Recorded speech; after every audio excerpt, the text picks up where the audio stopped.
O quê? Página... Que página? Enem 2013, questão 74. Aquecedores solares usados em residência têm o objetivo de elevar a temperatura da água até 70 graus Celsius. No entanto, a temperatura ideal da água para um banho é de 30 graus Celsius. Por isso, deve-se misturar a água aquecida com a água à temperatura ambiente de um outro reservatório, que se encontra a 25 graus Celsius. Qual a razão entre a massa de água quente e a massa de água fria na mistura para um banho de temperatura ideal? Beleza. Nesse caso nós temos que considerar, né, galerinha, que não vai haver perda de calor para o ambiente. Que macete na água fria, que macete na água quente, soma igual a zero. Concordam? Então vamos ver. Já que envolve variação de temperatura, é só calor sensível. Massa de água fria, Czinho da água é 1, temperatura final 30, temperatura da água fria 25, mais massa da água quente vezes 1, temperatura final do banho, temperatura da água que vem do aquecedor solar. A soma desse Q da água fria mais que macete da água quente igual a zero. Usamos o princípio das trocas de calor. Então vai ficar 5 mF menos 40 mg igual a zero. 5 mF é igual a 40 mg. Ele quer a razão da água quente sobre fria? Então vou passar o mF para lá dividindo. 5 sobre 40 é igual a massa d'água quente sobre a massa d'água fria. 1/8, 0,125. Letra B. Vamos para a próxima. Não pensei nisso, não. Eu acho que eu não fiz isso, eu não consigo. Eu também não. Eu acho que eu já tinha aprendido isso. Sim, já tínhamos. Ano passado a gente estudou aquela...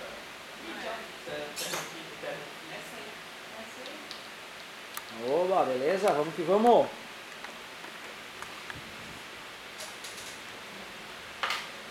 (77)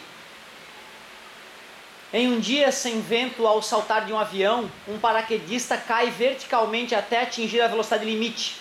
No instante em que o paraquedas é aberto, instante TA, ocorre a diminuição de sua velocidade de queda. Algum tempo após a abertura do paraquedas, ele passa a ter velocidade de queda constante, que possibilita sua aterrissagem em segurança. Que gráfico representa a força resultante sobre o paraquedista durante seu movimento de queda? Bom, galerinha, tu vê, ó, se a gente for, pelo que ele falou, na hora que ele salta, a velocidade vai crescendo até um valor limite, certo? Quando ele salta, a força toda dele é a força-peso. Então a aceleração vai ser a aceleração da gravidade, certo? À medida que ele começa a ficar cada vez mais veloz, o ar bate nele com mais intensidade. E essa força de resistência se opõe ao peso. O que faz com que a força resultante seja menor e que a aceleração vá diminuindo, certo? Se depois ele chega com velocidade constante, é porque a força resultante é zero, devido à segunda lei de Newton, né? Velocidade constante e resultante é zero. Então a gente tem que pegar um gráfico em que a força vale um valor alto, reduzindo até um valor baixo. Pelo menos até a abertura do paraquedas. Quais gráficos mostram a força se reduzindo? O gráfico A, a força foi reduzindo até a hora da abertura do paraquedas. O B também. O C foi eliminado. E foi eliminado que a força aumentou. E o D. É um desses três aí. Depois que ele abre o paraquedas, galerinha, o que tu acha que vai acontecer? A velocidade vai parar de ser constante. Ela era constante e máxima, né? 300 e pouco, quase 400 por hora. Abriu o paraquedas. Agora o ar vai começar a bater nesse cara de uma forma muito mais violenta, empurrando ele com uma força maior que o peso. Então nesse caso a força vai mudar de sentido. Se a força resultante antes era positiva, o gráfico estava acima do eixo X, agora ela vai ter que ser negativa, certo? Só que essa força aumenta abruptamente e depois vai diminuindo, porque aí a velocidade dele vai diminuindo também, o ar vai batendo menos intensamente no paraquedas, chega uma hora que a velocidade volta a ser constante. A única explicação é a força voltar a ser Zero. Então nós temos que pegar um gráfico que depois do tempo de abertura do paraquedas, a força salte para um valor alto e depois vá decrescendo de novo. Certo? A única opção é o B. A força era alta, né, para cima, digamos, né, no sentido positivo, força-peso. Foi diminuindo, diminuindo, diminuindo. Aí chegou a parte legal do salto, velocidade máxima, o cara fica curtindo algum tempinho ali. Abriu o paraquedas, vai dar uma pancada, vai dar uma embaçada no cara. Pum, dá um sacão para cima. Porque de repente surgiu uma força para cima altíssima, maior que o peso. Ele vai começar a diminuir de velocidade e aí a força vai cair e vai ficar resultante zero de novo à medida que ele está já com a velocidade final constante mais uma vez. Por incrível que pareça, é o gráfico B, que corresponde à realidade. Tinha que ter boas noções de física para matar essa questão. Você tem vontade de pular de paraquedas? Tenho muita vontade de pular de paraquedas. Cara, viadagem. Na verdade, assim, eu diria que é um misto de falta de oportunidade, né? O medo eu acho que não. Eu já pulei de bungee jump, já fiz queda livre, já fiz algumas outras coisas, então não. Eu acho que o bungee jump ele é mais terrível porque tu vê o chão, né, cara? Então tu vê ali, tu vai pular e vai dar de cara no chão. Eu acho que o paraquedas, como tu tá muito longe, dá uma bloqueada no cérebro, né? Do fato de que o chão vai começar a chegar e vai te esmerilhar ali. Mas eu acho que vai acontecer, cara, vai acontecer. Eu não vou passar dessa para melhor sem dar um pulinho de paraquedas. Opa! 7,9, hein? 79. O chuveiro elétrico é um dispositivo capaz de transformar energia elétrica em energia térmica, o que possibilita a elevação da temperatura da água. Um chuveiro projetado para funcionar em 110 volts pode ser adaptado para funcionar em 220 volts, de modo a manter inalterada sua potência. Uma das maneiras de fazer essa adaptação é trocar a resistência do chuveiro por outra, de mesmo material, e com o ou a. Aí ele fala o dobro do comprimento do fio, metade do comprimento do fio, metade da área, blá blá blá. Vamos fazer a continha para garantir, para ficar bonito. Algo comigo só quer passar uma revisão dos conteúdos que o senhor acha que vai cair aqui. Podemos. É que eu diria que quando a gente dá esse tiro no escuro, né, cara, tem todas as possibilidades. O cara tá muito sortudo e acertar muita coisa, né? Ou do cara acabar batendo tudo na trave. Não que não vá cair, porque é impossível, né? Tem uma peça que tem que cair. De repente não vai cair daquela maneira que o cara citou. O senhor então amanhã quer passar um resumo de todos os conteúdos que o senhor já passou durante o ano? A gente poderia usar a aula para fazer um resumão. Daria para tentar fazer um resumão. Certo? Pessoal, olha só. Vamos matar essa questãozinha de chuveiro elétrico. Potência elétrica é V vezes I. Potência elétrica é V vezes I. A primeira forma de potência elétrica que a gente viu. Porém, como o DDP é R vezes I, eu posso isolar uma substituindo a outra e surgem outras duas fórmulas. R vezes I ao quadrado, ou ainda isolando V, ou isolando I, que fica V sobre R, potência igual a V ao quadrado sobre R. O chuveiro, o que é constante num aparelho que a gente compra? É a resistência. A resistência elétrica dele é constante. Ou seja, o chuveiro ele tinha uma certa potência e era projetado para funcionar em 110 volts. P é igual a 110 ao quadrado sobre R. Então eu poderia dizer que a resistência original do chuveiro era 110 ao quadrado sobre P. Concorda comigo? Ele quer que o chuveiro, ao ser instalado em 220, tenha a mesma potência. Então, potência igual a 220 ao quadrado sobre R'. Tranquilo? Eu sei que a outra potência vai ser esse valor aqui, a potência original. Como ele falou que a potência não vai mudar, eu posso igualar uma potência a outra, né? Concorda comigo? Então eu vou pegar esse valor da potência e vou colocar aqui. Ficaria 110 ao quadrado sobre R é igual a 220 ao quadrado sobre R'. Vou descobrir quanto é que é o R' em função de R. Vê se tu concorda comigo. R' é igual a 220 vezes 220 vezes R sobre 110 vezes 110. A nova resistência que deve ser instalada para não modificar a potência do chuveiro dá 2 vezes 2. A resistência nova tem que ser 4 vezes maior que a antiga. Pela segunda lei de Ohm, nós sabemos que a resistência de um resistor depende da resistividade do material, depende do comprimento do fio e depende da área da seção. Ele garantiu que era o mesmo material. Ele garantiu que era o mesmo material. Se fosse a resistência linha, né? O linha, L linha, A linha. O que eu sei das resistências? Que a nova resistência vai ser 4 vezes a resistência antiga, certo? Então, O linha vezes L linha sobre A linha. Eu não ia nem falar, mas já que vocês riram, eu tenho que falar que a dedução dessa fórmula, não precisa nem falar, né? Pula. Genial. Né? Não dá para explicar, né? Como é que o cara consegue essa genialidade toda. Certo? Rolinha mais bonitinho. Então vamos de rolinha aqui. Rolinha vezes L' sobre A' vai ficar igual a 4 vezes Rho vezes L sobre A. Como falou que é o mesmo material, o rolinho. Vamos cortar o rolinho. Ficou desse jeito, ó. L sobre A é igual a 4L sobre A. Ele disse o seguinte, ó. O dobro do comprimento do fio. Não. Metade do comprimento do fio. Não. O quádruplo da área da seção do fio. Tu vê, se ele falar em área, aí nós vamos ter que manter o fio do mesmo tamanho, né? Pra gente poder comparar, concorda comigo? Se cortar os L's e fazer a multiplicação cruzada, fica A igual a 4 A linha. Ou a nova área vai ficar A sobre 4. Se eu pegar a área da seção do fio e reduzir a quarta parte, o fio vai ficar mais fininho. O fio ficando mais fininho, fica mais difícil da corrente elétrica passar por ele. Quarta parte da área da seção reta do fio. Entra aí.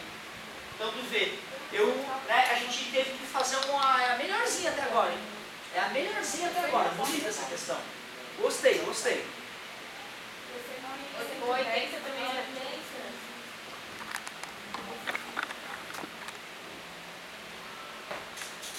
80? Uma pessoa necessita de força de atrito em seus pés para se deslocar sobre uma superfície. Logo, uma pessoa que sobe uma rampa em linha reta será auxiliada pela força de atrito exercida pelo chão em seus pés. Em relação ao movimento dessa pessoa, quais são a direção e o sentido da força de atrito mencionada no texto? E aí? Quando eu caminho, para onde é que aponta essa força de atrito? Estou parado e começo a caminhar. Para onde é que aponta essa força de atrito? Pois é, cuidado. A força de atrito é sempre contrária à tendência de deslizamento. Quando eu caminho, meu pé tende a deslizar para trás. Por isso que a força dele me empurra para frente. Até porque que outra força me empurraria para frente senão o atrito, né? Então cuidado, galera, uma pegadinha clássica de vestibular é aquela que afirma: a força de atrito é sempre contrária ao movimento. É sempre contrária à tendência de deslizamento. Quando eu empurro a cadeira para lá, a força de atrito é contrária ao movimento. Perfeito. Agora, quando eu puxo a cadeira com o livro em cima, foi o atrito que trouxe o livro junto com a cadeira. Nesse caso, a força de atrito é a favor do movimento, contrária à tendência de deslizamento. O caderno, por inércia, queria ter ficado parado, né? Ele queria ter deslizado para trás, por isso que a força foi para frente. Então, vai ser paralelo ao plano no sentido do movimento. Certo? A maioria, pode ter certeza, deveria ter escrito no sentido contrário ao movimento. O atrito sempre atrapalha na cabeça das pessoas, né? Eu te juro, cara, meu professor de ensino médio, ele falou, talvez não no terceirão, mas no primeiro ano, ele falava: a força de atrito é sempre contrária ao movimento. Isso é um crime, O jovem jamais vai conseguir acertar uma bela questão de atrito com essa frase. Cuidado, hein? O atrito é sempre contrário à tendência de deslizamento, paralelo ao plano e no sentido do movimento, por incrível que pareça. Vamos que vamos.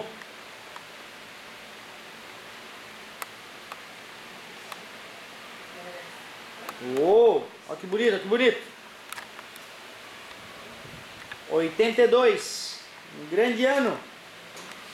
Desenvolve-se um dispositivo para abrir automaticamente uma porta, no qual um botão, quando acionado, faz com que uma corrente elétrica I igual a 6 A percorra uma barra condutora de comprimento L igual a 5 centímetros, cujo ponto médio está preso a uma mola de constante elástica 5 vezes 10 na menos 2 Newton por centímetro. O sistema mola condutor está imerso em um campo magnético uniforme, perpendicular ao plano. Quando acionado o botão, a barra sairá da posição de equilíbrio a uma velocidade média de 5 metros por segundo e atingirá a catraca em 6 milissegundos, abrindo a porta. A intensidade do campo magnético para que o dispositivo funcione corretamente é de... Que bonito! É a física nova aí. Ótima questão. Olha só. Aí não, no segundo ano é impossível fazer, você tem que estudar por conta própria um pouco de eletromagnetismo. Então vamos lá, vamos ver se eu entendi. Aqui tem uma catraquinha, aqui tem uma barrinha, aqui tem uma mola, aqui tem um fio passando uma certa corrente elétrica, certo? Fio condutor imerso em corrente elétrica, vai existir uma força eletromagnética, certo? Para onde é que vai atuar essa força? Vamos ver. Velocidade é a corrente elétrica, não é isso? Campo magnético é um indicador apontando para dentro, beleza? Ó, para onde é que vai ser a força? Claro, né? Para cá, né? Por isso que a velocidade é para cá. Concorda comigo? Ele falou o valor da constante elástica, ele falou o valor da corrente elétrica e falou o tamanho do fio imerso no campo magnético, certo? Vai dar só para poder calcular a força, eu ainda precisaria que é a fórmula do Bill, lembra? B vezes I vezes L vezes seno do ângulo. O B é o campo magnético que ele quer saber. O I a gente sabe, 6 A. O L a gente sabe, 5 vezes 10 na menos 2 metros, hein? Cuidado. Mas aí eu vou precisar achar a força. Ali na mola, constante elástica. Eu vou conseguir descobrir quanto a mola esticou, né? Porque eu tenho a velocidade e tenho o tempo. Aí eu acho a distância que a mola esticou. Com a distância e com cada mola eu acho a força. Pô, que legal. Então vai ter que usar cinemática, ideia de velocidade média. Vai ter que usar força elástica, F igual a K vezes X. E depois a fórmula do Bill, que é a que a gente viu mais recentemente. Essas questõezinhas multidisciplinares são sempre muito bem-vindas. Muito legal a questão. Tu vê como o Enem tem melhorado, né? Nos primeiros Enems não se via esse tipo de questão. Muito bem, estou orgulhoso do nosso Enem. Quase satisfeito. Então, ó, velocidade e distância sobre tempo. Com que velocidade o objetozinho é lançado para frente? 5. E quanto tempo ele atinge a catraca? O ponto C? 6 milissegundos. 6 vezes 10... na menos 3 está dividido, passou multiplicando, 6 vezes 5, 30 vezes 10 a menos 3, tudo bem? Beleza? Essa é a deformação da mola. Como é que se calcula uma força elástica? F é igual a K vezes X. A força eu quero descobrir, o K da mola, 5 vezes 10 na menos 2, Newton por centímetro. Então eu vou deixar isso aqui em centímetro mesmo. Para passar isso aqui para centímetro, né? Ficaria 3 centímetros. Para passar de metro para centímetro, você vai fazer vezes 100, né? 10 na menos 3 com 10 na 2, 10 na menos 1. Pega a vírgula, põe 3 centímetros. Assim eu não preciso mudar a unidade. Força aplicada na mola, então, 3 vezes 5, 15 vezes 10 na menos 2 newtons. Mas para conseguir calcular o valor dessa força eletromagnética atuando no fio, usa a fórmula do Bill. A fórmula do Bill tem o seno do ângulo entre o fio e o campo magnético, tá? Como nesse caso é perpendicular, então o seno de 90 vai dar 1. A força é 15 vezes 10 na menos 2. O campo magnético foi pedido. O I é 6 amperes. E o L é o tamanho daquele dispositivozinho. Tem 5 centímetros, 5 vezes 10 na menos 2. Corta 10 na menos 2 com 10 na menos 2. 15 dividido para 30 é igual a B. B é igual a 0,5. Ou 5 vezes 10 na menos 1 Tesla. 5 vezes 10 na menos 1 Tesla, letra A. Bem legalzinha a questão. Então, envolveu 3 matérias que foram estudadas, né, separadamente, para o aluno poder ter a sacada de conectar elas no dia só exercitando mesmo.